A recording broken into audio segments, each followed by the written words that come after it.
Oke, hari ini firman Tuhan tentang cerdik dan cerdas. Saya buka dulu ayat firman Tuhan. Di dalam Lukas 16 ayat 1 sampai 8 berkata, dan Yesus berkata kepada murid-muridnya, ada seorang kaya yang mempunyai seorang bendahara.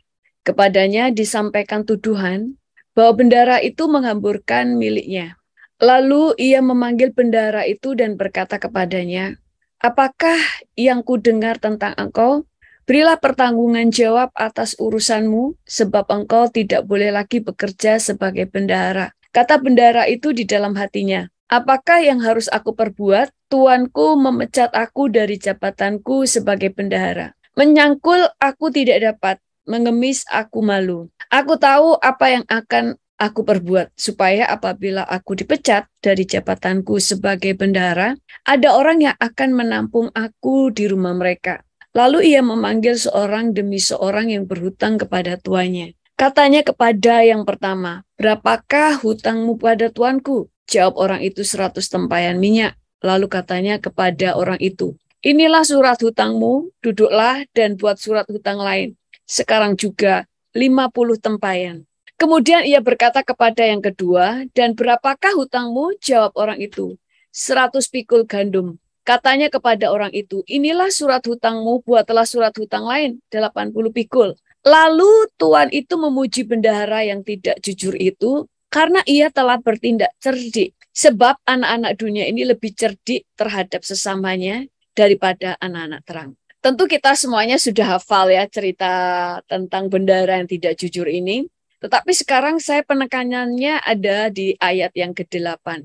Lalu Tuhan itu memuji bendahara yang tidak jujur itu karena ia telah bertindak dengan cerdik. Lalu ditambahi sebab anak-anak dunia ini lebih cerdik terhadap sesamanya daripada anak-anak terang. Kita tahu yang dimaksud anak-anak dunia adalah orang-orang yang belum percaya Yesus. Sementara anak-anak terang adalah anak-anak Tuhan, orang-orang yang percaya kepada Tuhan. Nah, Tuhan di firman Tuhan ini bercerita tentang bagaimana Tuhan ini memuji bendahara yang tidak jujur. Padahal dia kan tidak jujur. Tetapi Tuhan itu memberikan pujian karena dia sedang menekankan orang ini cerdik. Lalu dikatakan bahwa orang dunia ini lebih cerdik daripada anak-anak terang. Nah, juga firman Tuhan berkata begini. Yang ini kita juga sudah tahu ayatnya.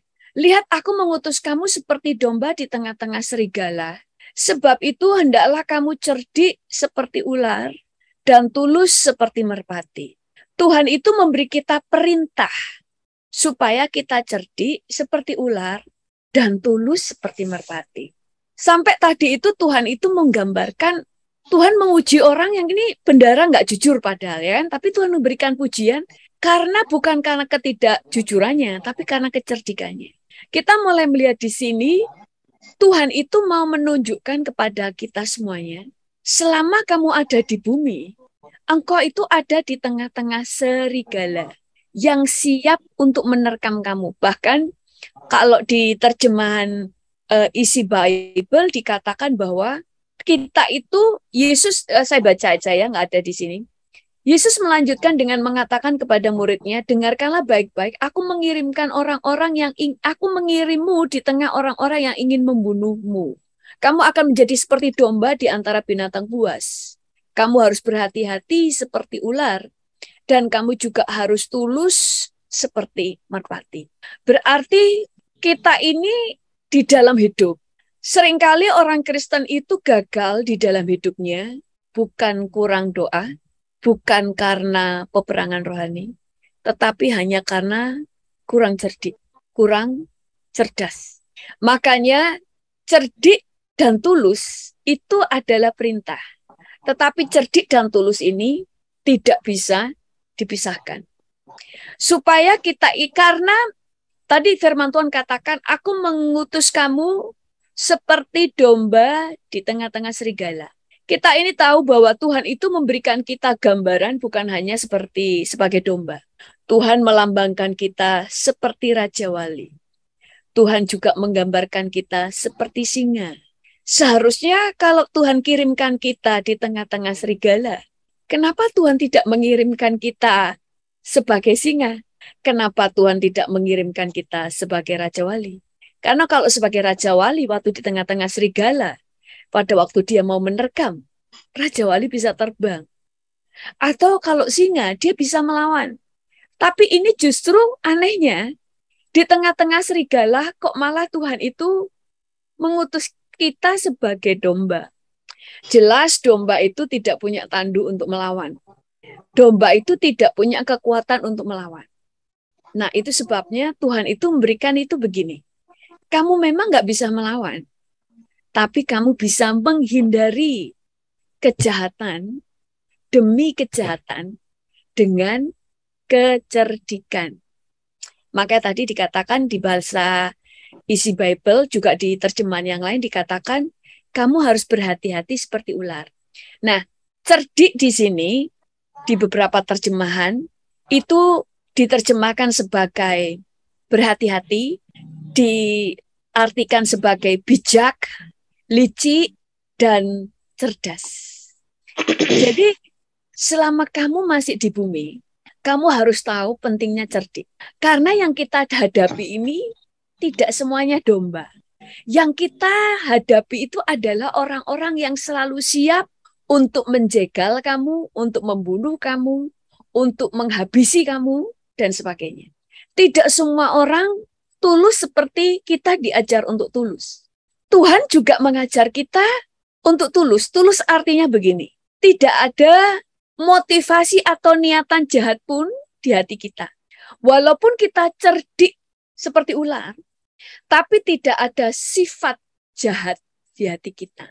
Kita cuma cerdik untuk dapat menghindari setiap kejahatan-kejahatan yang ada di dunia ini. Karena peperangan kita memang bukan melawan darah dan daging. Tetapi roh jahat seringkali memakai keadaan dan memakai manusia untuk menjatuhkan kita. Suatu saat ada seorang teman saya itu mau merencanakan membuat kafe. Dia mau buat kafe, dia sudah dia berencana 6 orang kalau nggak salah atau 5 orang mau membuat kafe. Dia curahkan semua impiannya, di mana dia yang mau sewa, karena ada tempat ya kan, yang orang belum tahu tempat itu dia mau sewa. Terus dia sudah kasih tahu nanti rencananya apa saja. Kemudian pokoknya ide-idenya semua sudah diomongkan semuanya.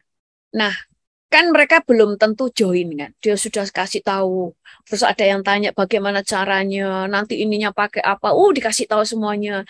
Nanti ini caranya gini, ini nanti bumbunya gini semuanya.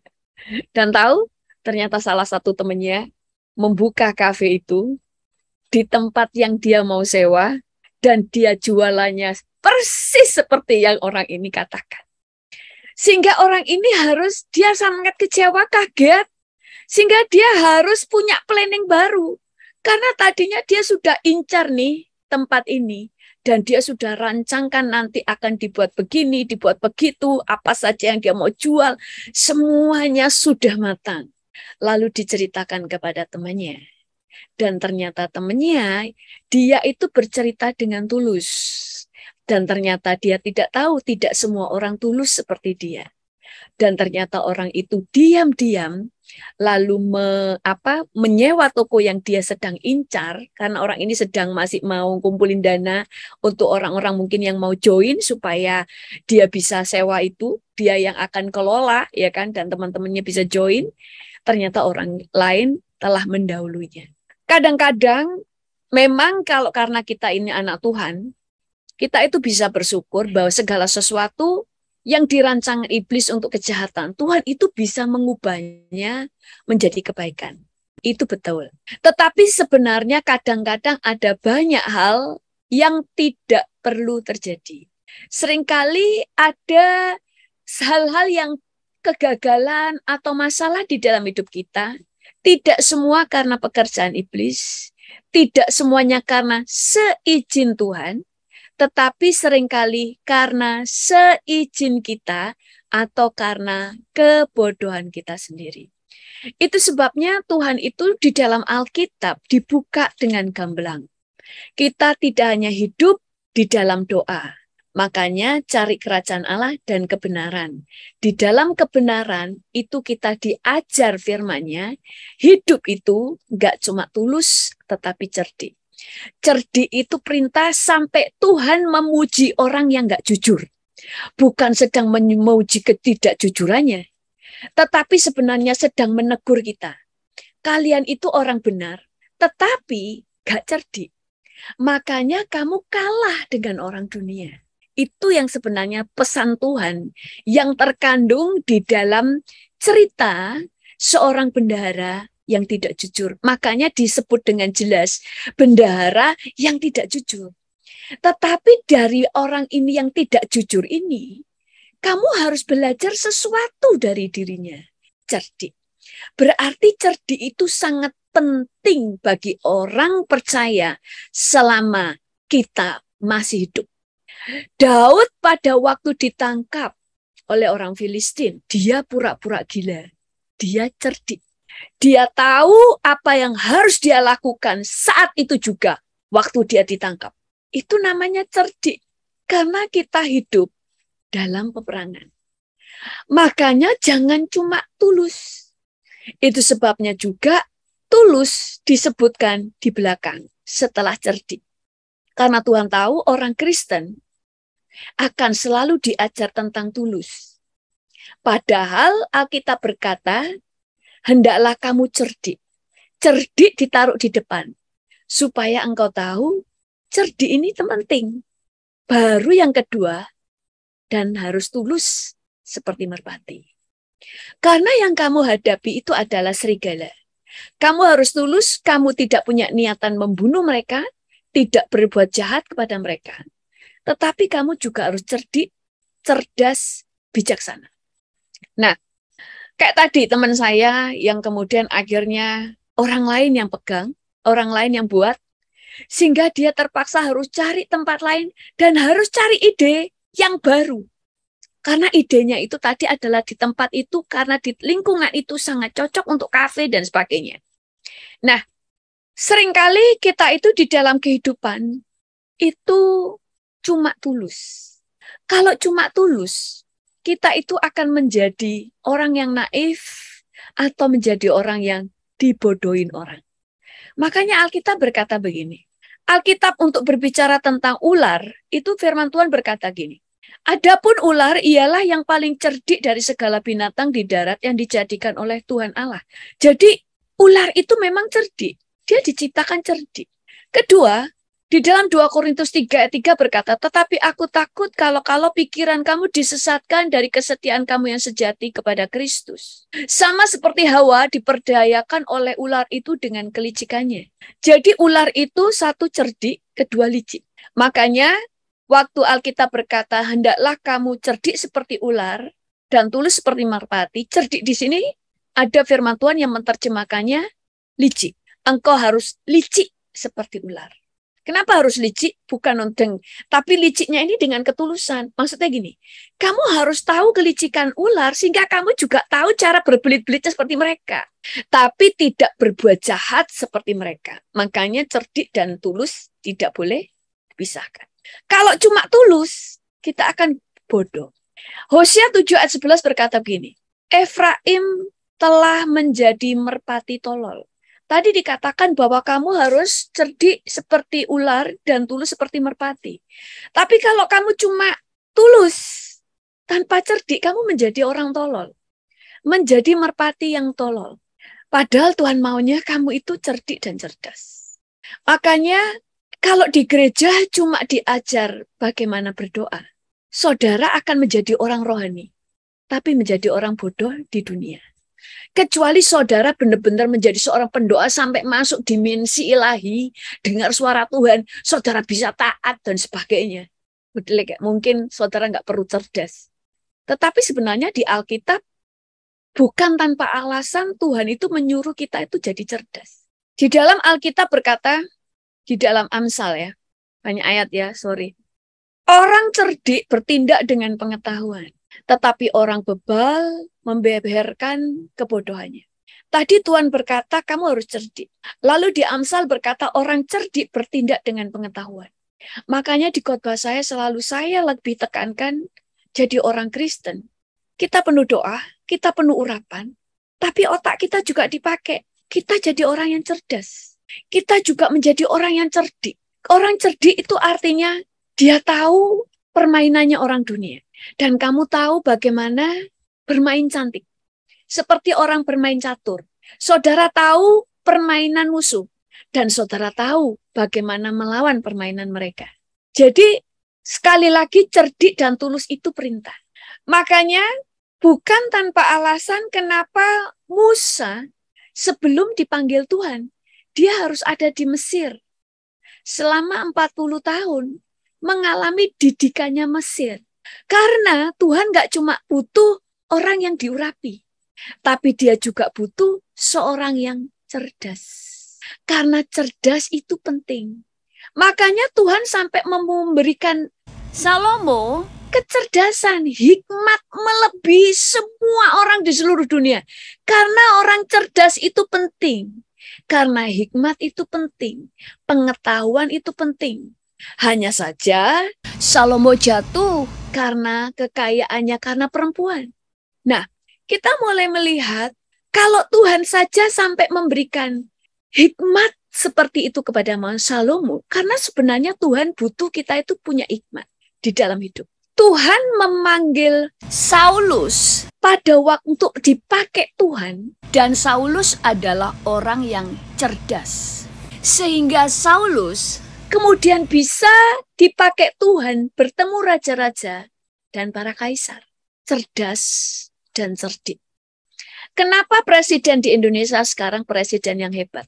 Dia cerdik, dia tahu bermain melawan musuhnya, cara mainnya musuhnya.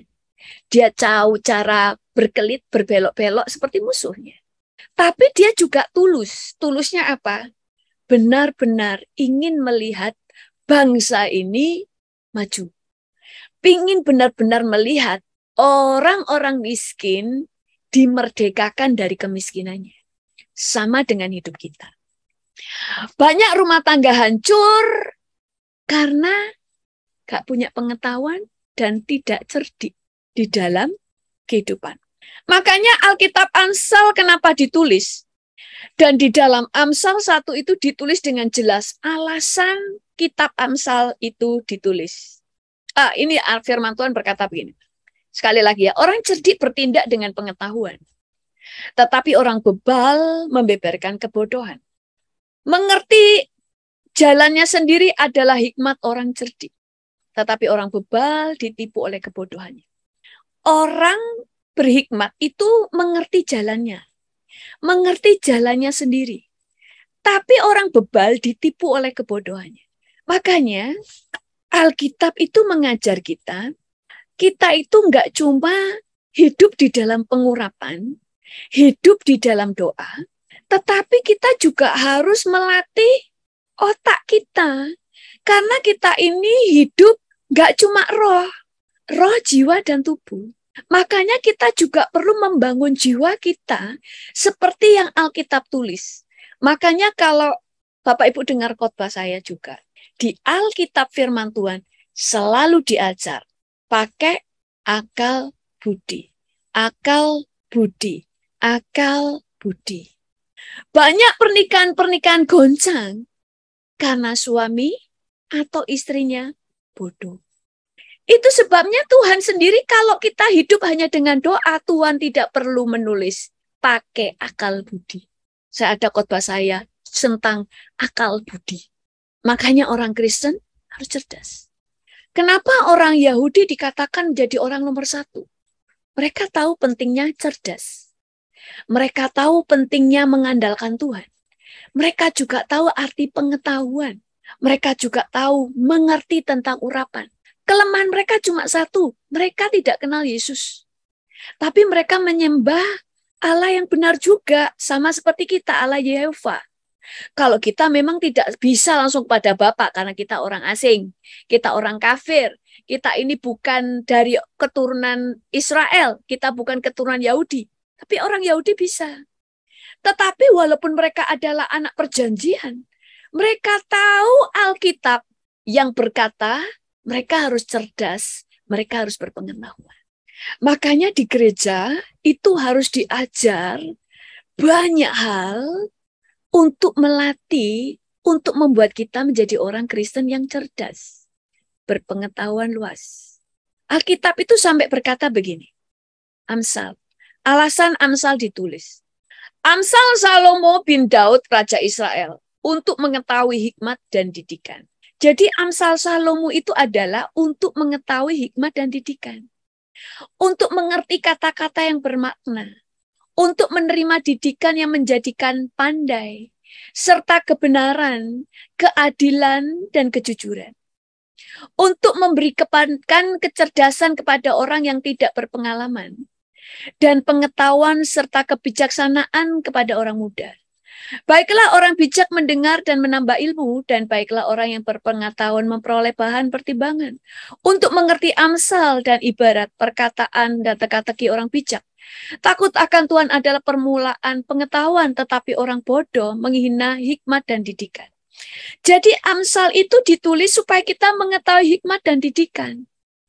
Untuk mengerti kata-kata bermakna, untuk menerima didikan, untuk menjadikan kita pandai, untuk kita mengerti kebenaran, keadilan, untuk membuat kita cerdas, dan sebagainya. Itu alasan firman ditulis. Kesalahan orang Kristen itu selalu begini. Memilih cuma dua itu begini. Buktinya Salomo punya hikmat jatuh juga, berarti gak butuh hikmat.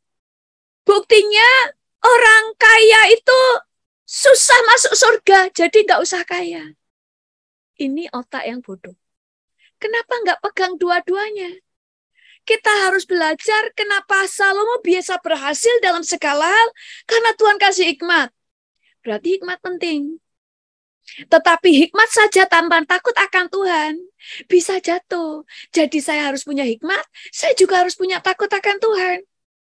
Selalu orang Kristen punya pilihan gitu.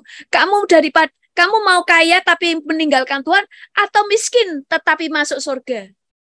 Kamu lebih baik kaya di surga, miskin di dunia, kaya di surga, atau kaya di bumi tapi miskin di surga? Kenapa pilihannya selalu begitu?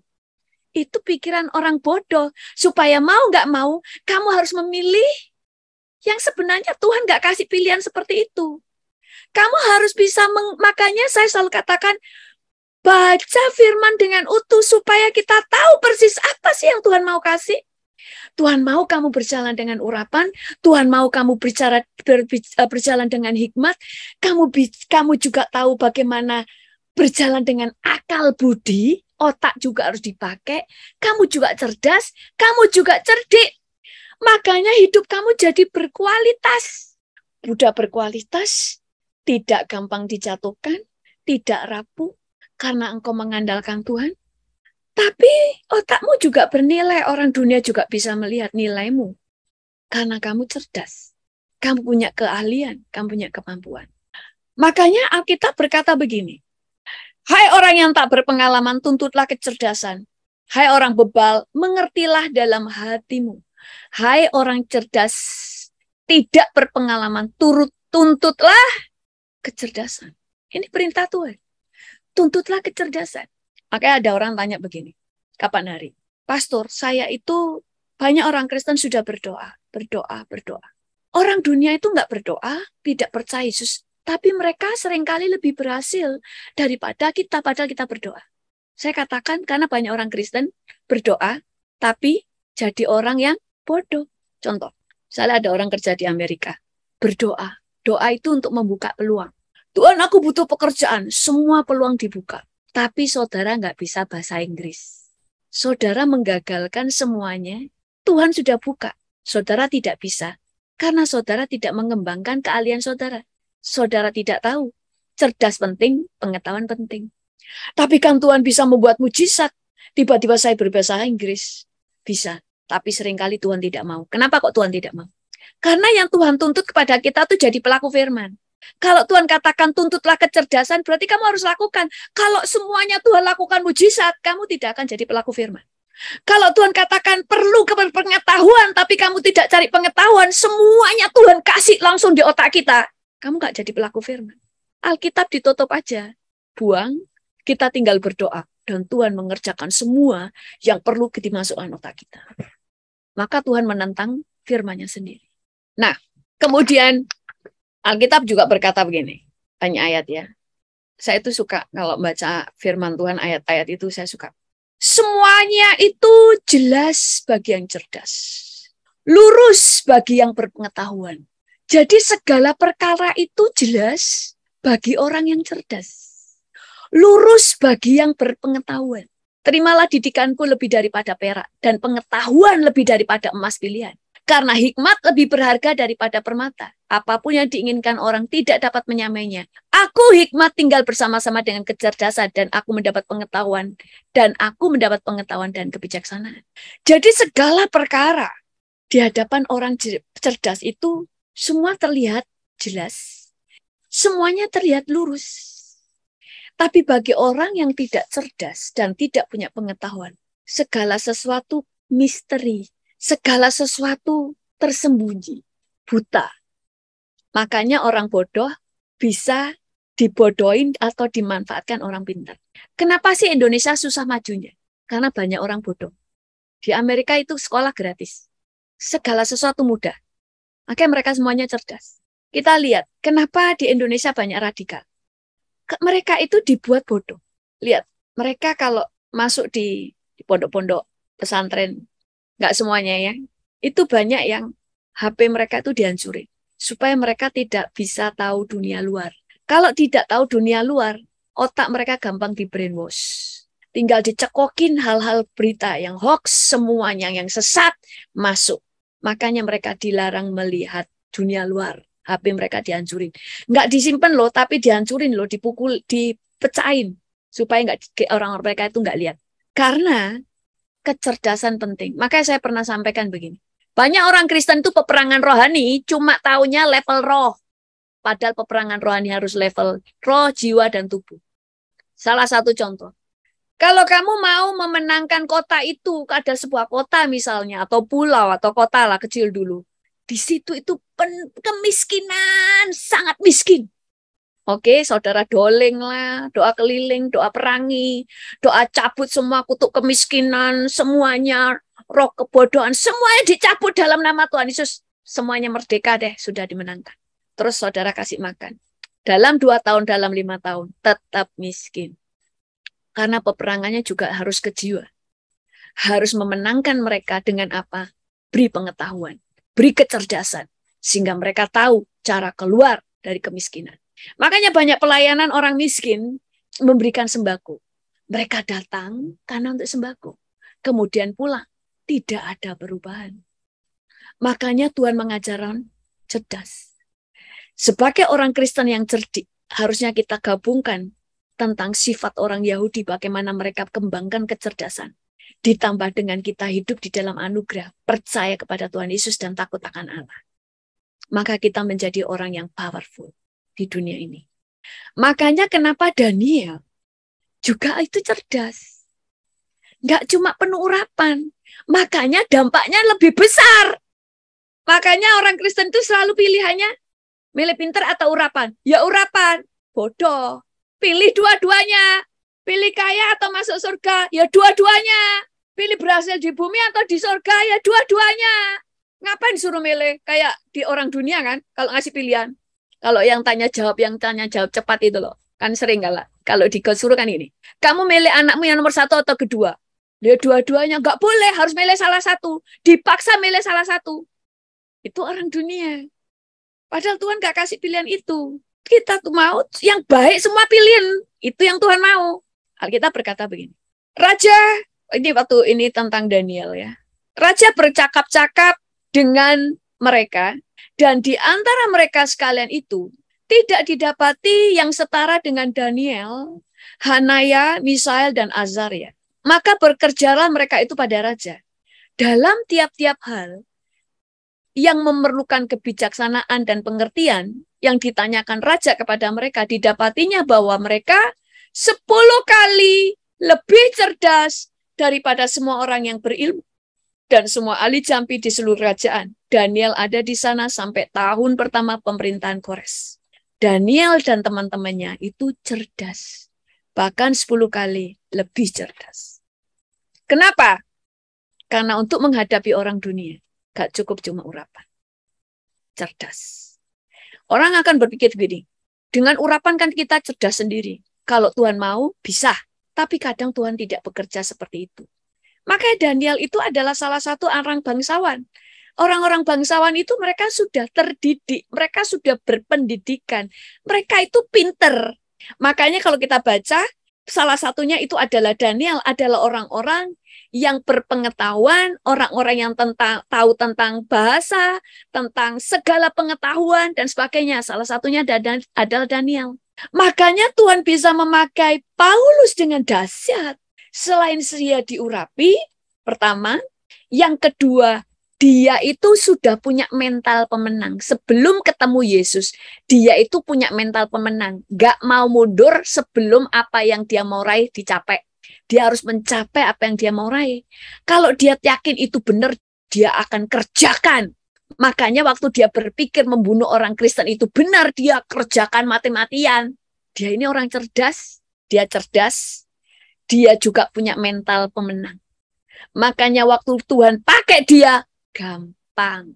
Karena gabungan antara cerdas, punya mental pemenang, dia punya iman, lalu Tuhan tinggal nambahi urapan, tambah dahsyat. Makanya sebagai orang Kristen, kita harus tahu pentingnya cerdik, tulus, cerdas. Cerdas itu kita nggak ketinggalan zaman, tahu wawasan apa yang sedang terjadi di dunia. Nah, terakhir, makanya di Alkitab, Yusuf itu kenapa harus ada di Potifar? Supaya dia belajar. Dia itu mengalami pendidikan. Diajar dengan pendidikannya Mesir. Dia punya pengetahuan banyak hal yang dia tidak akan dapatkan waktu dia ada di rumahnya. Kemudian tadi sudah tahu Musa. Kemudian Daniel. Kemudian kita tahu juga Esther, Paulus. Orang yang cerdas. Beda. Kalau kecerdasan bergabung dengan takut akan Tuhan, dia powerful. Makanya orang yang cerdas, dia juga cerdik dan tulus. Bijak. Rumah tangganya pun nggak kacau. Karena rumah tangga yang nggak kacau itu perlu kecerdasan untuk membangun rumah tangga. Nggak cuma modal doa, perlu kecerdasan. Orang cerdas, dia bisa dewasa dalam berpikir. Orang cerdas itu lebih suka cari jalan keluar. Daripada mempersoalkan persoalan, lebih baik mencari jalan keluar dari setiap persoalan. Itu orang cerdas. Ayat terakhir ya, ayat-ayat terakhir. Karena waktunya udah mau habis. Ini Yesus ya, Yesus pada waktu umur 12 tahun. Sesudah 3 hari mereka ini adalah orang tua Yesus, Maria dan Yesus menemukan dia dalam bait Allah. Ia sedang duduk di tengah-tengah alim ulama sambil mendengarkan mereka dan mengajukan pertanyaan-pertanyaan kepada mereka. Dan semua orang mendengar dia dengan sangat heran akan kecerdasannya dan segala jawab yang diberikannya. Yesus pun dikatakan waktu di bumi cerdas. Dan dia juga harus sekolah. Makanya dia dipanggil sebagai guru. Karena dia juga sekolah. Sekolah untuk pelajari Taurat. Dia cerdas. Nggak cuma penuh urapan. Kita mungkin berkata, ya dia Yesus, dia kan Tuhan. Tidak. Waktu di bumi, dia memakai kemanusiaannya 100%. Untuk menunjukkan waktu jadi manusia pun, dia butuh cerdas. Berkatalah Musa kepada Israel, lihatlah Tuhan telah menunjuk Bezalel bin Uri bin Hur dari suku Yehuda dan telah memenuhinya dengan roh Allah, dengan keahlian, pengertian, dan pengetahuan dalam segala macam pekerjaan. Jadi Tuhan itu juga memenuhi roh Allah untuk Bezalel supaya dia itu punya pengetahuan, punya kecerdasan untuk dapat mengerjakan apa yang Tuhan mau. Kecerdasan itu penting, makanya Alkitab juga berkata, umatku binasa karena kurangnya pengetahuan. Karena mereka telah menolak pengetahuan. Ini di dalam terjemahan AYT. Dikatakan umatku binasa karena kurang pengetahuan. Karena kamu telah menolak pengetahuan. Di terjemahan lain dikatakan kurang karena tidak mengenal Allah. Tapi di terjemahan yang lain dikatakan karena kamu tidak punya pengetahuan. Kamu gak cerdas. Jadi, di dalam kehidupan kita sebagai orang Kristen, supaya kita berdampak banyak, kita perlu urapan Tuhan. Kita perlu hikmat dari Tuhan. Kita perlu cerdik, kita perlu cerdas, dan kita perlu tulus seperti merpati. Tulus itu artinya polos, tidak penuh dengan kecurigaan, tidak ada niat jahat sedikit pun, tidak berbuat jahat kepada orang lain. Tulus, polos, jujur, tidak punya motivasi tersembunyi. Tapi kamu juga harus cerdik. Cerdik itu, ular itu penuh dengan taktik, licik. Kamu harus belajar taktiknya. Makanya orang seperti ini cerdik seperti ular. Dia seperti seorang pemain catur. Dia tahu permainan musuhnya. Dia tahu cara menghindar. Dia tahu cara untuk mengalahkan musuh tanpa harus membunuh dia. Maksudnya mengalahkan musuh dengan apa? Menggagalkan rencana-rencananya. Jadi sekali lagi, orang Kristen perlu urapan, perlu cerdas, perlu cerdik, tapi juga perlu tulus seperti merpati.